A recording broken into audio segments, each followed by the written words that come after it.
أعوذ بالله من الشيطان الرجيم ولنبلونكم بشيء من الخوف والجوع ونقص من الأموال والأنفس والثمرات وبشر الصابرين الذين إذا أصابتهم مصيبة قالوا إنا لله وإنا إليه راجعون أولئك عليهم صلوات من ربهم ورحمة وأولئك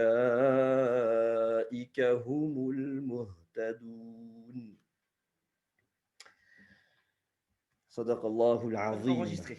Alors, je vais m'arrêter avec vous sur quelques éléments de ce verset. Là, je vous ai mis une traduction, je pense que c'est la traduction de Hamidullah. C'est juste pour avoir un super visuel. Donc, la question du bala, donc on va approcher ce verset avec la méthodologie hardcore, c'est-à-dire, je rappelle, la méthodologie hardcore pour les nouveaux, c'est de revenir à l'étymologie, c'est-à-dire au sens primitif des mots, c'est-à-dire le sens tel qu'il était compris par les premiers musulmans qui ont reçu la révélation et qui ont pu opérer une transformation dans leur vie, qui ont pu opérer une métamorphose, qui ont pu édifier leur être. Il y a la notion du bala ici. Alors ici, je ne sais pas comment c'est traduit par épreuve, et finalement, c'est assez proche. Dans la racine balawa, d'où vient le mot al-bala, et le verbe ici, wala nabluwannakum, il y a l'idée d'exercer une pression ou d'exercer une contrainte, c'est-à-dire mettre dans certaines conditions, dans certaines circonstances, une chose ou un être afin d'en faire ressortir quelque chose, c'est-à-dire afin de manifester quelque chose. Ce quelque chose, il peut être de nature différente. C'est très proche en réalité du mot épreuve en langue française. Je rappelle, épreuve, il y a le et, là, le préfixe, et puis preuve. Donc, quelque part, l'épreuve, c'est quoi? C'est effectivement soumettre un certain nombre de conditions à une expérience donnée, une chose ou un être, afin d'en révéler, d'en révéler une qualité. Donc, quelque part,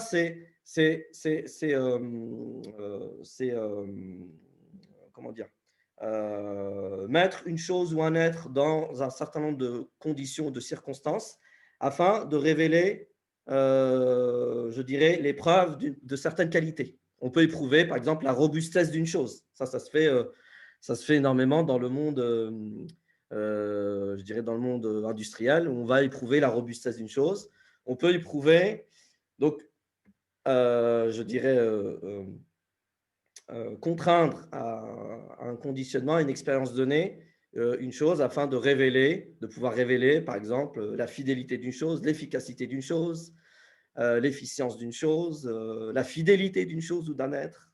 On peut éprouver pour manifester, c'est-à-dire pour rendre manifeste la preuve de l'amour d'une chose. Et en ce sens, le terme épreuve est quelque part correspond assez bien à l'étymologie arabe de al-bala. Donc, al-bala, c'est mettre une chose ou un être ou une personne dans des conditions données, dans des circonstances, afin de manifester quelque chose, quelque part, de manifester la preuve de ce dont on veut s'assurer, ce dont on veut vérifier, ce dont on veut révéler.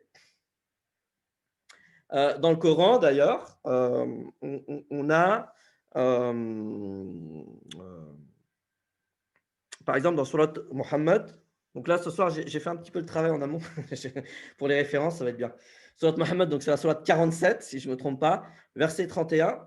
On a bien l'idée que le bala peut s'exercer sur des personnes, et là, en l'occurrence, dans le Coran, il est dit Hatta ya'lama al-mujahidina minkum wa ya'lam was-sabirin. Donc, je dirais les compagnons du prophète, sallallahu alayhi wa sallam, et de fait, toute personne qui se place dans les pas du prophète Mohammed, sallallahu alayhi wa sallam, peut être amenée à être éprouvée, quelque part éprouvée dans sa démarche spirituelle, éprouvée dans le fait de suivre, quelque part, d'appartenir à la communauté du prophète Mohammed sallallahu alayhi wa sallam, peut être éprouvé par un certain nombre de choses. Aujourd'hui, Dieu sait que nous sommes éprouvés en cela, donc c'est très d'actualité. Et le verset nous dit Hatta ya'lam Allahu al-mujahidin minkum, afin de distinguer de façon manifeste al-mujahidin, ceux qui sont dans le mujahada, que je vais laisser en arabe pour ce soir. Et puis après, on a was-sabirin, et afin aussi de, quelque part, de manifester, donc d'apporter une preuve manifeste de la capacité, du sabre de la personne.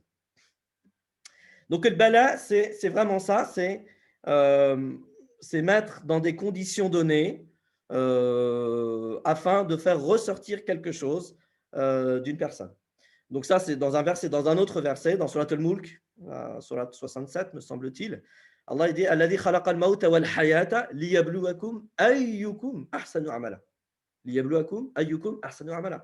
Donc le bala ici, c'est Allah il nous dit qu'il crée très rapidement donc la vie, la mort et la vie, on va dire ça comme ça. Afin de quoi? De nous éprouver dans quoi? Dans la capacité à chacun de quoi? Ahsanu al-amal, d'avoir un agir, d'avoir une œuvre manifeste qui soit qualifiée de Hassan, et là de Ahsan. Et le Hassan, je rappelle, c'est le beau et le bon. Le beau, parce qu'il est harmonieux, il est complet, et il est bon parce qu'il est conforme à ce qui est demandé. Il est conforme, je dirais, aux injonctions, il est conforme aux règles, il est conforme à, ici en ce qui nous concerne, à la volonté divine. Donc, vous voyez, la notion de bala, donc, c'est tout ce qui peut nous arriver, et donc, c'est toutes les circonstances de la vie, quelque part, qui nous mettent sous pression afin d'extérioriser, d'accord, quelque chose.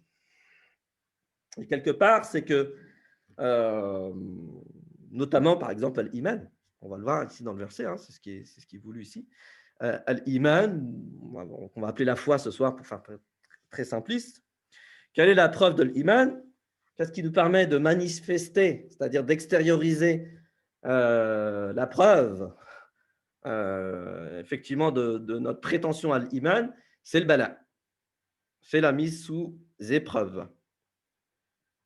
Alors ici, dans le verset, Allah nous dit, donc l'épreuve consiste en quoi? Al-khawf wal-ju' wa naqsi min al-amwali wal-anfusi wath-thamarat. Donc en réalité, on peut le distinguer en deux parties. Si on est attentif, on a al-khawf. Alors, je rappelle la peur. La peur, c'est la prise de conscience d'un danger donné. Oui, effectivement, dans cette vie, on peut être dans des situations, effectivement, où l'intégrité de notre structure est menacée par un certain nombre de dangers. Ça, c'est, je dirais, c'est ce que chacun peut expérimenter dans sa vie. Donc, effectivement, nous sommes éprouvés par la peur. Et là, en réalité, il ne faut pas avoir forcément la peur la peur. À chaque fois, je le répète, j'insiste parce que c'est très important, c'est une émotion. Donc, ça veut dire que c'est une information. Quand je dis c'est la prise de conscience d'un danger donné, c'est neutre, c'est une information. Mais c'est quelque chose que l'on vit, que l'on expérimente, que l'on pratique à l'intérieur. C'est une émotion. Donc, c'est ce qui est à l'intérieur de nous. Al-Ju', c'est la sensation de faim. Alors, c'est intéressant parce que la faim, enfin, le al-ju' en langue arabe, c'est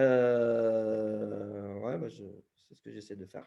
Al-ju' en langue arabe, c'est, on peut le traduire par la sensation de faim, mais si on revient à l'étymologie, c'est vraiment intéressant parce qu'on va avoir, et là je vais encore utiliser la méthodologie hardcore.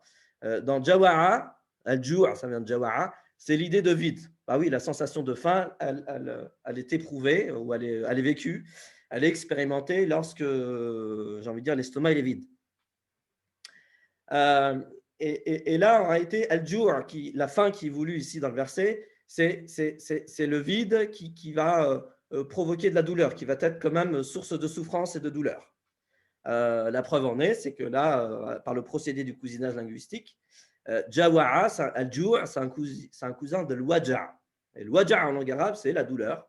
C'est ce qui provoque une sensation de douleur et de pénibilité, de gêne, quelque part. Et après, si on prend un autre aussi, un autre terme qui est cousin aussi de jour, c'est al-iwaj. C'est la notion de tortuosité ou bien de sinuosité ou d'abattement. Alors, dans le Coran, pour essayer de comprendre les concepts, et c'est la méthodologie du divin d'ailleurs, Allah, pour nous faire comprendre quelque chose, il le met en opposition avec autre chose. Parce que des fois, la compréhension par l'opposé est plus facile. Ça nous permet de mieux comprendre, d'avoir une meilleure représentation de ce qui est voulu, du message qui nous est transmis. Et si vous prenez par exemple Surat Al-Kahf, la Surat 18, je répondrai à toutes les questions après. Cette fois-ci, je vais un petit peu changer de méthodologie ce soir-là. Donc, je vous laisserai un temps à la fin pour poser les questions. Je disais oui, dans Surat Al-Kahf, le début, Alhamdulillah, anzala abdihi al-kitab, wa lam yaj'al lahu iwaja. Donc, il n'a pas introduit, je dirais, de tortuosité dans le Coran. Et là, ça s'oppose directement à qayyiman. Donc, al-iwaj s'oppose au qiwam, ou bien al-qiwamah, ou bien al-qiyam. C'est-à-dire, c'est cette posture qiwam ou qayyiman, ça veut dire être dressé, je dirais à la verticale, ou le fait de tenir sur ses bases. Et ça s'oppose à la turtuosité, ça s'oppose à la posture de l'abattement. Donc là, ce qui peut être mis en évidence, c'est que on part d'une sensation, c'est-à-dire un vide de l'estomac. Ce vide, c'est un vide qui va provoquer de la douleur et qui va provoquer une certaine turtuosité, un certain abaissement, un certain abattement. Et ça s'oppose à la posture debout, à la posture dressée sur ses bases, qui est la posture de l'œuvre. En fait, tant qu'on n'est pas qa'im, ou bien qiyaman, ou bien qayyiman, on peut pas œuvrer. D'accord? Et c'est intéressant que cette posture-là, elle s'oppose à iwaj, qui est un cousin de jawr. Donc là, si on peut être éprouvé aussi par cela.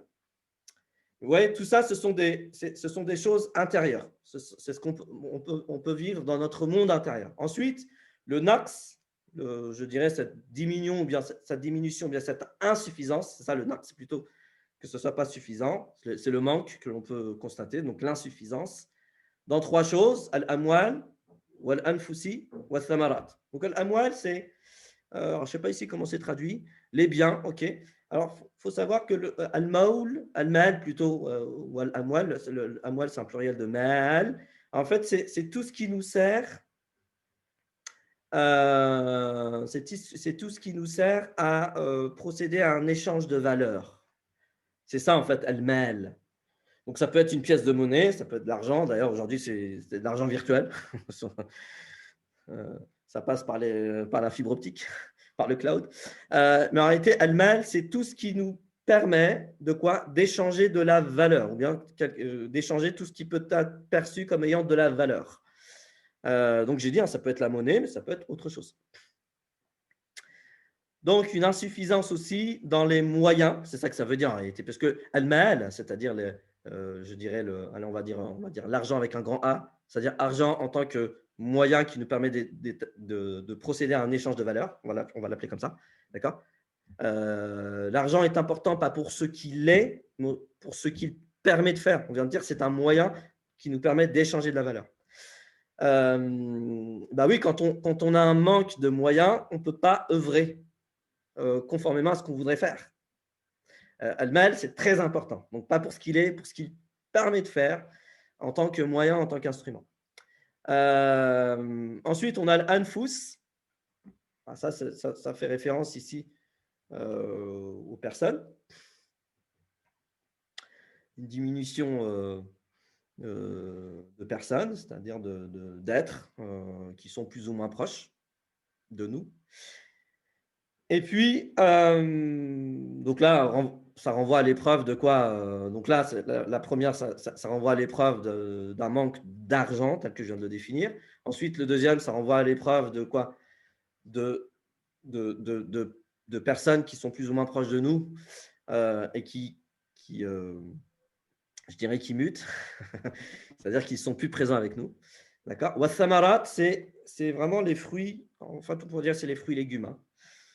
Donc là, il y a quelque chose vraiment à creuser sur la notion de est-ce que l'humain, quelque part, est-ce que l'humain ne serait pas principalement, pas essentiellement, mais principalement, et ça ne veut pas dire non plus exclusivement, frugivore. Ça, c'est une vraie question.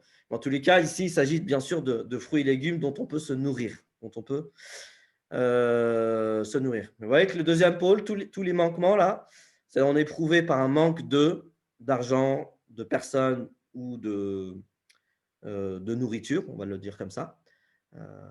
Ça appartient plutôt au monde extérieur. Donc voilà, ici, l'idée, c'est que l'épreuve, elle peut venir soit par des états intérieurs, ici par la peur, par la faim, douloureuse et tortueuse, et source de tortuosité, donc d'abattement, ou bien par des éléments extérieurs, par un manque d'éléments qui sont extérieurs à notre être, à notre intériorité, qui sont l'argent, qui sont les personnes et qui sont, je dirais, tout ce qui nous permet de maintenir une structure en tant que nourriture, les fruits et légumes qui sont produits par les végétaux. Donc ici, ensuite, alors oui, c'est vrai que j'ai omis de le faire, et là, c'est une faute que j'ai fait, c'est que je ne vous ai pas dit le contexte d'évocation du verset. Alors, je rappelais le contexte d'évocation du verset, il y a toujours deux contextes, le contexte historique et le contexte scripturaire. Le contexte historique et le contexte scripturaire. Alors, le contexte historique, je rappelle, c'est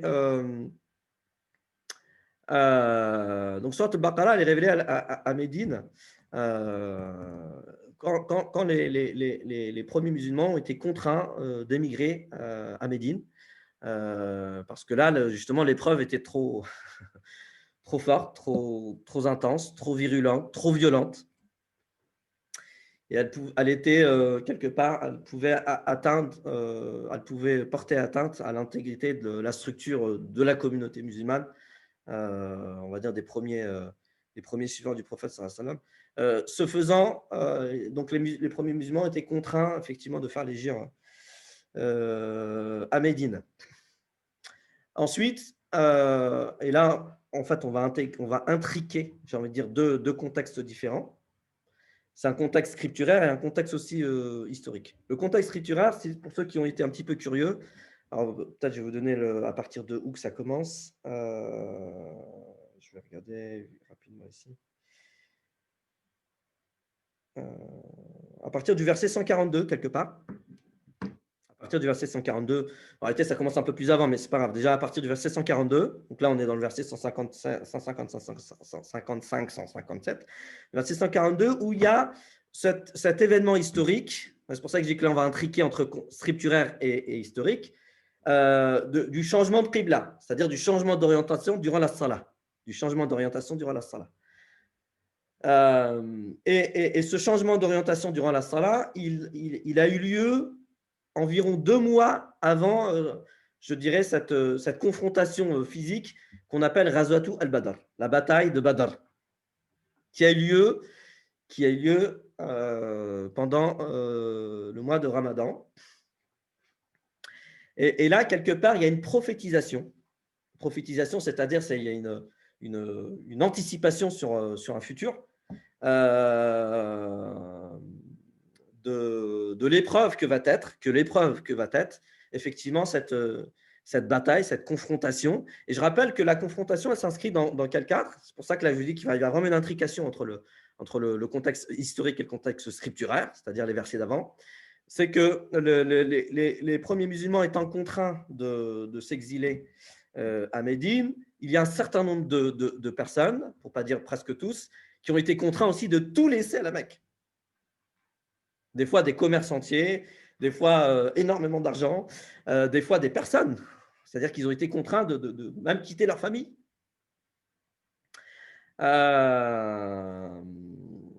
Et dans ce cadre-là, bon, pour ceux qui… Je vous renvoie un petit peu à tout ce que vous pourrez trouver sur Internet sur la bataille de Badr. Je pense que c'est assez bien explicité. Mais il y a bien l'idée ici que les musulmans sont dans une tentative de récupérer quelque part leur dû qui a été, je dirais, comment on appelle ça, le mot en français, qui a été monopolisé, qui a été pris, qui a été, je dirais, bon, le mot n'arrive pas. Spolié, ouais, pillé, ouais, spolié. Je pense que c'est plus spolié, confisqué, voilà. On pourrait imaginer ça. Et par par, je dirais, les hommes au pouvoir à la Mecque.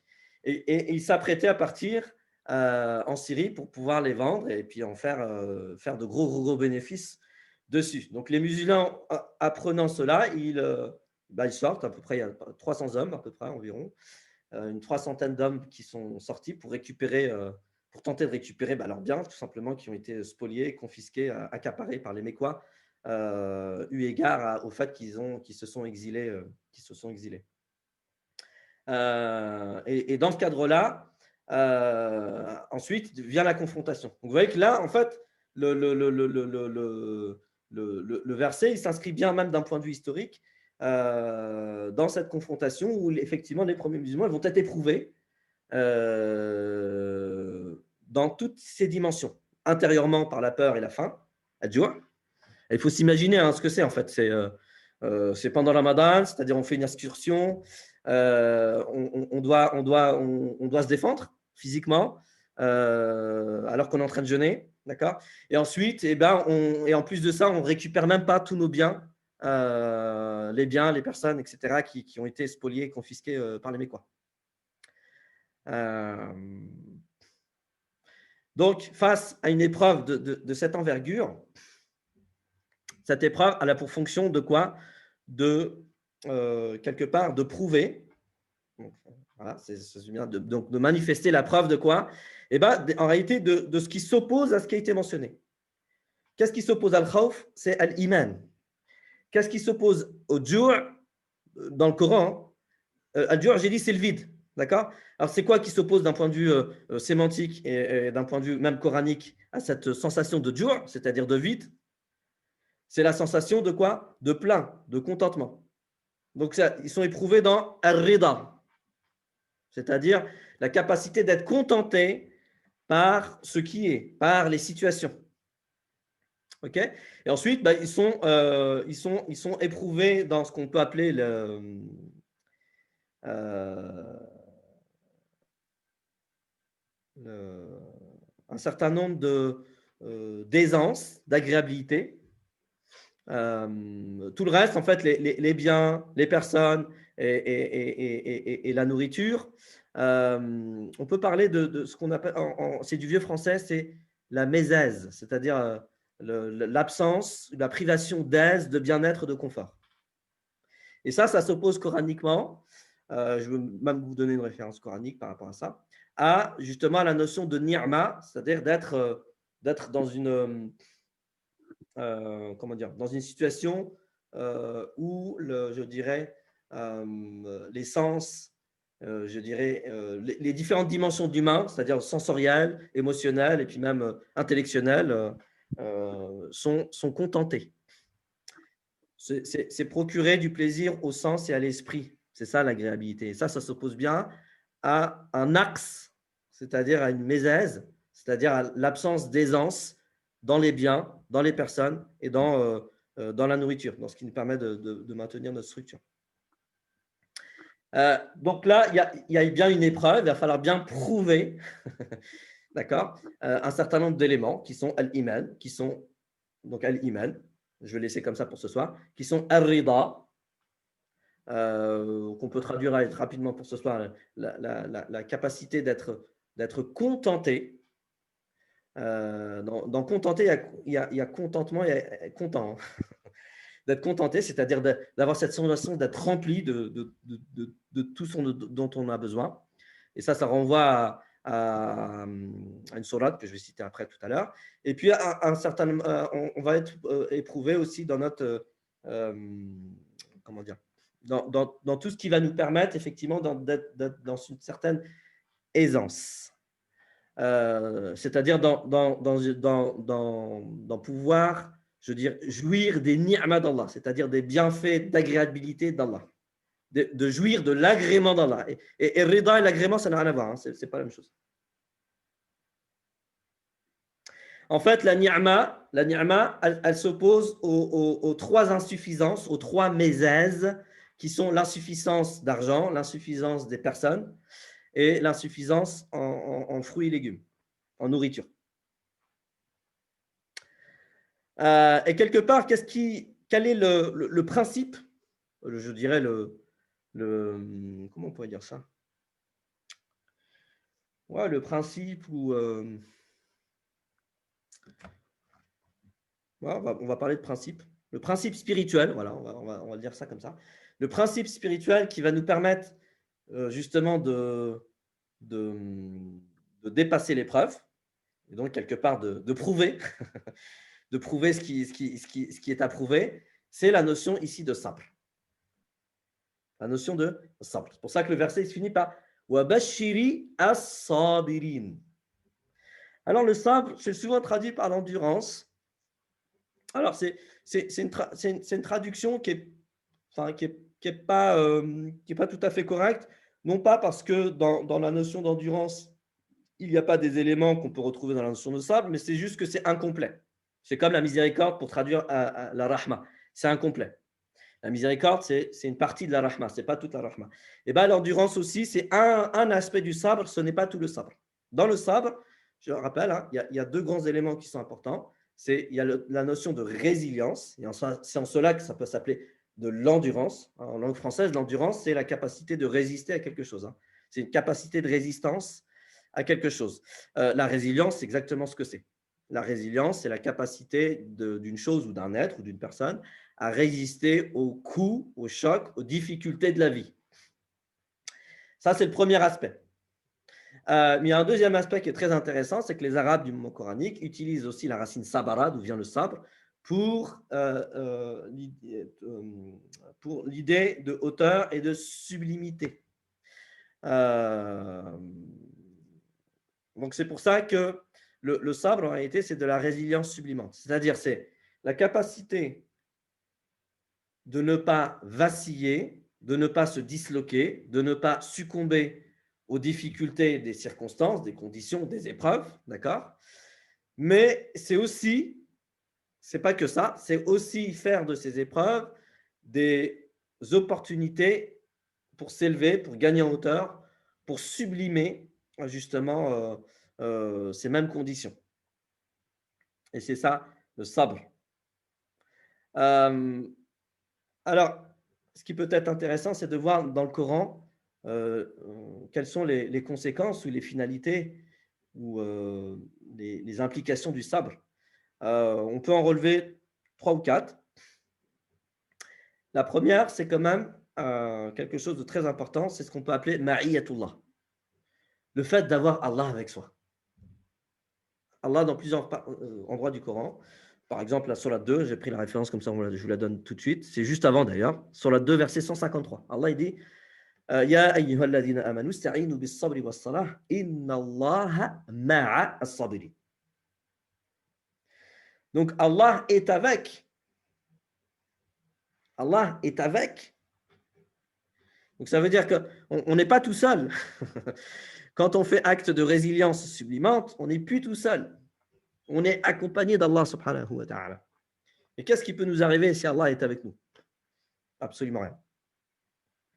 Ça, c'est un premier effet. Le deuxième effet, c'est que Allah, dans plusieurs versets, Allah il dit « Wallahu yuhibbu as-sabirin ».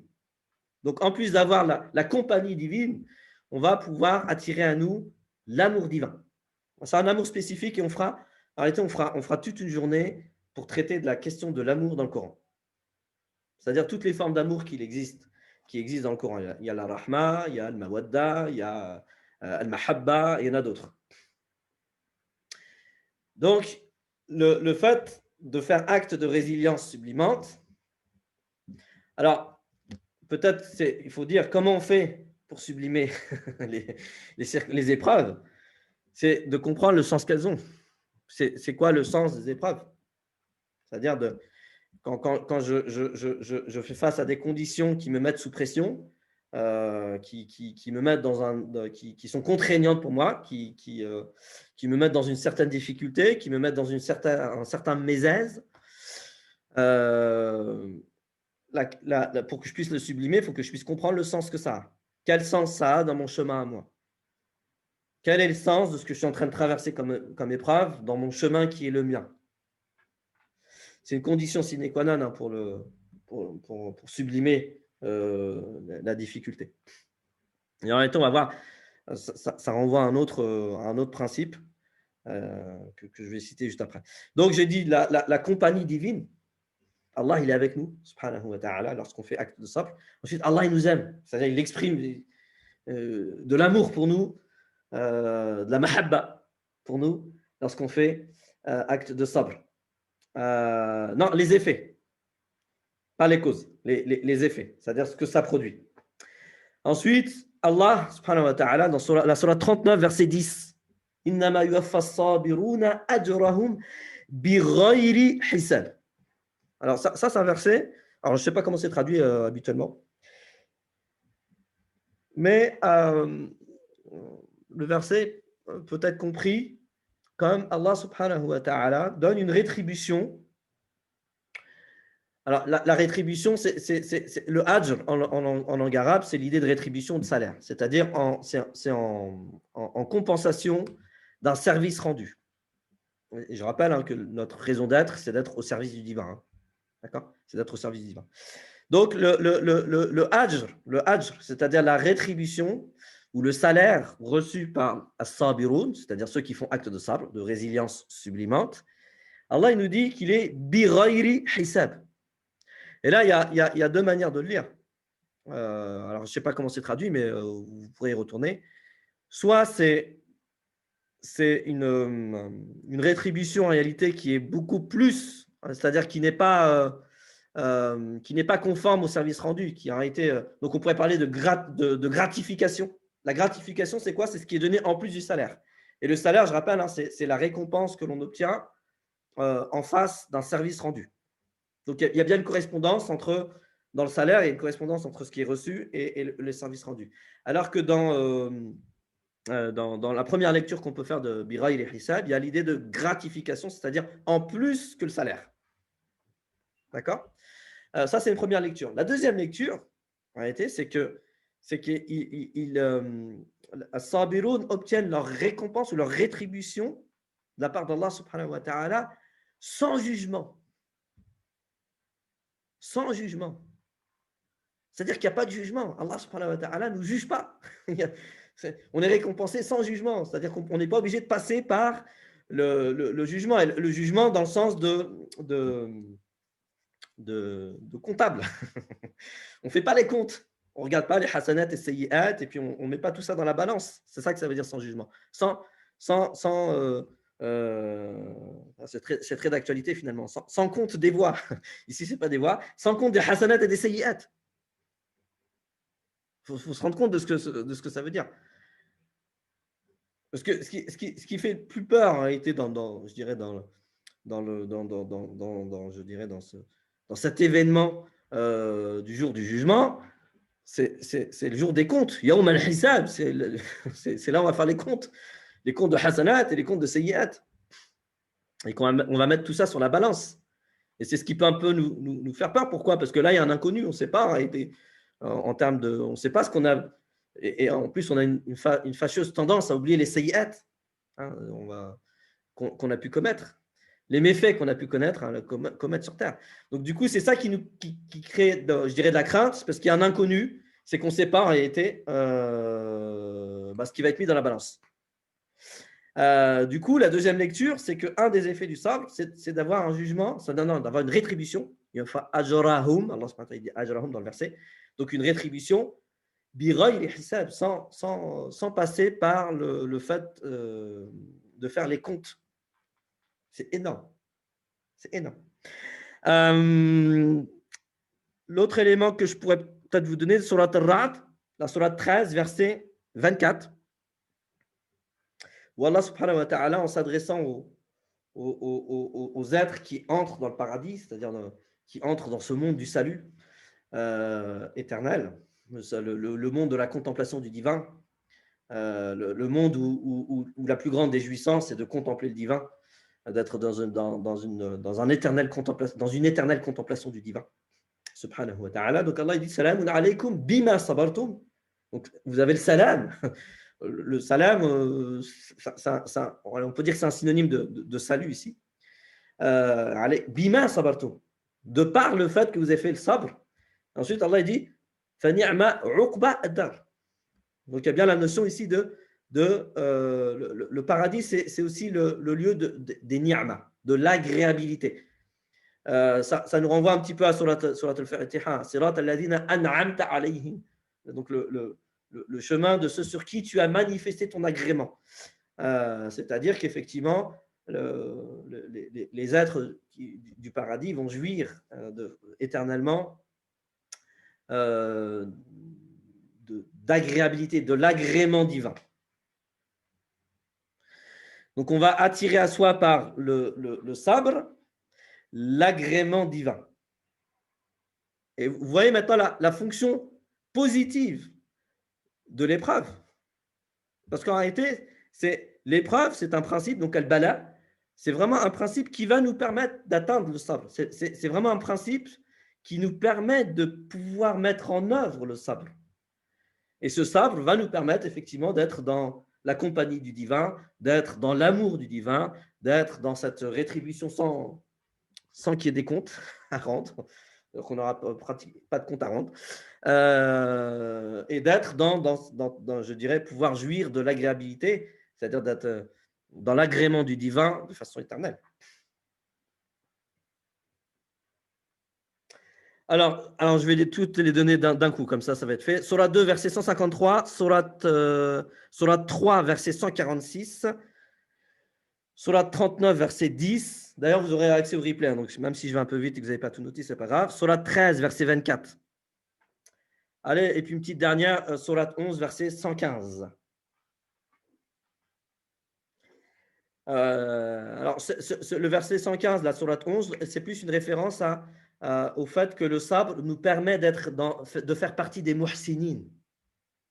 Le sabre nous permet de faire partie de quoi? Des muhsinin. Wasbir fa inna Allah la yudi'u ajra al-muhsinin. Le sabre nous permet ici de faire partie de al-muhsinin. Donc quelque part, le sabre, l'épreuve, donc al-bala, d'être éprouvé dans toutes ces choses-là. Alors bien sûr, et là, je peux vraiment vous renvoyer à toutes les occurrences du Coran qui parlent du bala, hein, c'est-à-dire de la notion d'épreuve. Là, Allah il nous dit par un certain nombre de choses. On a vu des états intérieurs et puis des éléments qui appartiennent au monde extérieur. Mais bien sûr qu'il y a d'autres choses par lesquelles Allah subhanahu wa ta'ala nous éprouve. C'est-à-dire qu'il nous met dans un certain nombre de circonstances afin de manifester, afin de révéler quelque part un certain nombre d'éléments qui vont nous permettre de cheminer, de grandir, de nous déployer, de nous réaliser. Et finalement d'atteindre la félicité terrestre et céleste. D'atteindre la félicité terrestre et céleste. Bon, on peut peut-être s'arrêter là pour aujourd'hui. Hein. Alors peut-être juste comme ça, je vais vous donner je fais un petit peu de teasing sur, sur un concept très important, c'est que c'est vrai que là, j'ai mis la suite du verset. Alladhina idha asabathum musibatun qalu inna lillahi wa inna ilayhi raji'un. Alors ici on a une illustration, on a un exemple de ce qui peut être l'action de faire du sabir, de celui qui fait acte de résilience. Lorsqu'ils sont touchés, ils sont submergés par, je dirais, un malheur, par quelque chose qui vient les tourmenter, par une difficulté de la vie. Ici, c'était quoi? Lorsqu'un malheur les atteint. Ok, d'accord, c'est pas mal. Alors, c'est plus que dire. Hein. Qalou, je l'ai déjà dit, hein, c'est vraiment exprimé par l'entièreté de notre être. Exprimé par l'entièreté de notre être. C'est pas que l'expression orale. Alors, l'expression orale, elle est très importante parce qu'elle nous permet de nous prédisposer. D'accord? Mais elle permet de nous prédisposer à exprimer par l'entièreté de notre être. Donc l'expression par l'action, notamment. Je rappelle le verset tout à l'heure de Surat al-Mulk. Surat al-Mulk, c'est Surat 67, verset 2. لِيَبْلُوكُمْ الَّذِي خَلَقَ الْمَوْتَ تَبَارَكَ الَّذِي بِيَدِهِ الْمُلْكُ وَهُوَ عَلَى كُلِّ شَيْءٍ قَدِيرٌ الَّذِي خَلَقَ الْمَوْتَ وَالْحَيَاةَ لِيَبْلُوَكُمْ أَيُّكُمْ أَحْسَنُ عَمَلًا. L'amal, les actions. L'œuvre manifeste, c'est ça l'amal, c'est l'œuvre qui est manifeste. Donc, le sabir, c'est celui qui, lorsqu'il est touché, lorsqu'il est submergé, lorsqu'il subit un malheur, une tourmente, une difficulté, il exprime par l'entièreté de son être Inna lillah. De toute façon, Inna lillah. Alors ça, c'est vraiment un concept très important. Alors, je ne sais pas comment ils ont dit, nous sommes à Allah. En fait, Inna lillah, il faut le lire de deux manières. Effectivement, nous appartenons à Allah, c'est-à-dire que nous sommes la propriété d'Allah en tant que créature, en tant qu'être participant à la création. De ce point de vue, nous sommes vraiment la propriété d'Allah subhanahu wa ta'ala. Ok? Donc, ça c'est. Mais effectivement, mais il y a un deuxième sens, c'est inna, nous sommes, c'est-à-dire nous existons pour Allah. La raison d'être de notre existence, c'est d'avoir une finalité qui est pour Allah. Ça veut dire ça aussi. Inna lillah. Donc, quand on perd, par exemple, un proche, c'est une épreuve, on est d'accord? Ça fait partie de naqsin min al-amwal wal anfus. Le fait de perdre un proche fait partie de cette épreuve par l'anfus. Ceux qui sont touchés par ce bala, par cette épreuve, on ne va pas dire que c'est une bonne nouvelle de perdre un proche, c'est un bala, c'est une épreuve. Quels sont les critères, quelque part, quels sont les indicateurs qu'effectivement ces êtres ils sont dans le sabr? C'est que lorsqu'ils sont touchés par ça, ils expriment par l'entièreté de leur être, par leurs paroles et leur agissement, que de toute façon, inna lillah, nous appartenons et notre existence, elle est faite pour Allah. C'est-à-dire dans une perspective d'être au service d'Allah. D'accord? Wa inna ilayhi raji'un. Et donc, le fait que cette personne n'appartienne plus à ce monde spatio-temporel qui est le nôtre, mais à un autre monde, une autre réalité, c'est-à-dire qu'il est passé d'une réalité qui est la nôtre, spatio-temporelle, à une autre réalité qui nous dépasse, une autre dimension, c'est qu'il continue son chemin dans ce deuxième principe qui est un principe central, un principe essentiel dans le cheminement, qui est ce que j'appelle moi le grand retournement, à ne pas confondre avec le grand remplacement que certains utilisent de façon abjecte. Non, c'est le concept du grand retournement. Et c'est ça le teasing, c'est qu'on va prendre un temps autour du concept du retournement dans le Coran. Inna lillah wa inna ilayhi raji'un. Et ar-ruju', c'est vraiment ce principe du grand retournement dont on parlera une prochaine fois. Donc, ils ont conscience de tout ça que de toute façon, nous sommes la propriété du divin. Et que notre existence dans ce monde spatio-temporel, qui est le nôtre,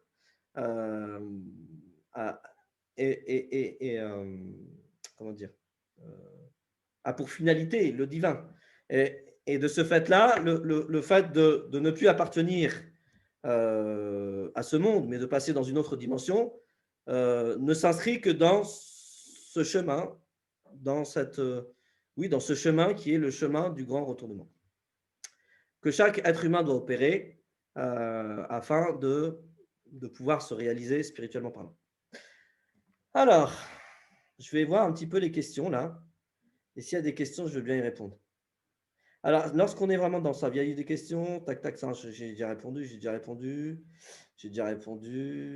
Les effets du sabre, c'est bon. Ensuite, c'était quoi? Alors, lorsqu'on est vraiment dans le sabre, on n'a plus le sentiment d'être dans le bala. Il y a une progression des étapes à franchir avant d'arriver à cet état de sabre. Oui, enfin, c'est un principe qui qu'il faut tenter d'actualiser. Mais ce que je veux dire, c'est que là, on voit encore une fois, hein, je vous dis, cette année, on va être sur notre sujet le plus important, ça va être d'essayer de prendre conscience des fonctions positives des choses, notamment du concept d'épreuve. Ouais. C'est-à-dire qu'une des fonctions positives de l'épreuve, c'est de nous permettre de mettre en œuvre, de réaliser, de pratiquer le sabr. D'ailleurs, si vous lisez le Coran, donc le prophète sallallahu alayhi wa sallam, et donc par ricochet nous aussi, a reçu un certain nombre de prescriptions divines. Le sabr fait partie des plus grandes prescriptions du divin à l'égard de l'humain. Et on comprend pourquoi quand on comprend les effets du sabr ou ce que permet d'atteindre le sabr. Peut-on parler de contentement dans l'épreuve? Bien sûr. Mais ça, toujours pareil, là, c'est des choses qu'il faut expérimenter. Je sais qu'il y a récemment, il y a une personne qui fait partie de la famille Arcov, qui a perdu un proche, et j'ai pu échanger plusieurs de ses proches d'ailleurs. Donc, il a traversé cette épreuve, et j'étais agréablement surpris de voir qu'effectivement, il était totalement dans le sable. Et effectivement, il y avait un contentement. Il y avait un contentement. Donc oui, c'est possible. Par contre, ça a expérimenté. Donc là, la plus grande leçon de ce soir, c'est tout ce qu'on traverse comme épreuve dans nos vies, c'est-à-dire toutes les circonstances qui sont difficiles pour nous, qui sont contraignantes, sont des opportunités de pouvoir expérimenter chacun dans son chemin, notamment, pas que, mais notamment, le principe de sabr, la résilience sublimante. Alors, ensuite, Abou Bakr disait faire acte de sabr est difficile, mais se priver de la récompense du sabr est encore plus difficile. Ouais, ok, je suis complètement d'accord. Ok. Est-ce qu'avec épreuve, on peut au fur et à mesure actualiser les attributs du divin? Tout à fait, bien sûr. Ah oui. Le sabre est un principe qui nous permet effectivement d'actualiser les attributs, les noms propres fonctions, j'ai envie de dire, du divin. Lorsque le bala est une action qu'on exerce comme dans Surat An-Nisa avec les orphelins, c'est sous forme d'injonction. Dans ce cas, on ne le subit pas, mais on le fait subir. Oui, exactement, complètement. Bah là, typiquement, un très bel exemple. Est-ce que tu peux donner la référence, Hakim? Comme ça, tout le monde l'aura. Dans Surat, effectivement, la Surat numéro 4.